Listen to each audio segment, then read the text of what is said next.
ئەکادیمیان و مامۆستایانی زانکۆ ڕای دەگەێنن باشترین چارەسەر بۆ کێشە و قەیرانەکانی ئێستای هەرێم یەکڕێزی ناوماڵی کورد و دەستپێکردنی گفتوگۆیە لە نێوان هەرێم و بەغدا. دەربازبوون لەم وەزعە چەقبەستووی هەرێمی کوردستان زۆر زەرورە سەرکردەکانمان و قیادە سیاسەکان و تەنانەت مامۆستایانی زانکۆ و پەیمانگەکانیش بەخوا بڕیاری چارەنووسساز لەسەر ئەم وەزعە چەقبەستووە بدرێت بۆ پیاچوونەوە بە وەزعی نالەباری خەڵک و بێمەعاشی و وەزعی نالەباری خەڵک پێویستە لەگەڵ بەغایە بڕۆن و سەدانی بەغا بکەن و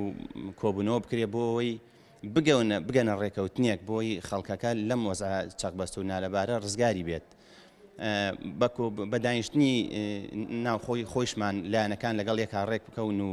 بتوانن بگەنە تەفاهومێکی مشتەرەک لە بینی هەموو لایەنەکانە بۆی بتوانن بڕیارێکی چارەنووسساز بدرێت. چارەسەر بۆ کێشە چەقبەستەکانی هەرێمەوەی ئەوەلشی لە هەمووی گرنگترەوەی حیزبە سیاسیەکان لە هەرێمی کوردستان ڕازگۆ بوون لەگەڵ یەکتریا و هەمویان بە یەک دەنگبستنەوە بکەونە گفتوگۆ لەگەڵ یەکتیا بۆی بتوانین ئەم قەیرانە تێپەڕ بکەین.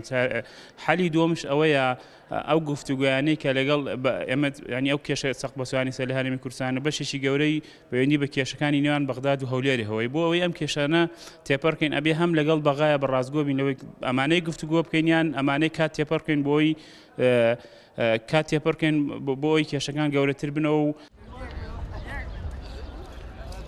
بە بڕای مامۆستایەکی زانکۆش جێخۆیەتی حکوومەتی هەرێم جۆ لە پێشنیاز و داواکاری زانکۆکانی هەرێم بگرێت بۆ دەربازبوون لە کێشە و قەیرانەکان. بەڕاستی حکوومەتی هەرێمی کوردستان پێویستە کە بۆ زۆر لە پرسەگرنگەکان پەیوەندی بە ئەکادیمیان و پسپۆڕان و تەنانەت ئێستا چەندین سەنتەری لێکۆڵینەوە و سەنتەری جیاجا کراوەتەوە لە هەرێمی کوردستان وەکو سەنتەری میر و سەنتەری نازانم چی ئەمانە پێویستە پەیوەندی مباشری هەبێت لەگەڵ ئەم سەنتەر و ئەم زانکۆیانەدا کە ئەبێتە هۆی ئاسانکاری ڕێگە چارە دۆزینەوە بۆ ئەم حکومەتە. ئێمە کە لێرە کارەکەین و ئەڵێن دڵسۆزیەکەمان بەس تەنها بۆ پەروەردەکردنی خوێندکار نییە، بەڵکو ئەمانەوێت چەندین پرۆژەش کە لە وڵاتەکە جێبەجێ بێ ئاگار بین و چالاکانە بەشدار بین. وەک مامۆستایانی زانکۆ ئاماژەی پێدەکەن لە نێوان بەردەوامی هەوڵەکانی حکوومەتی هەرێم بۆ چارەسەری کێشەکان و داخوازی هەوڵاتیان بۆ باشکردنی ژیانیان حکوومەتی هەرێم دەتوانێت سوود لە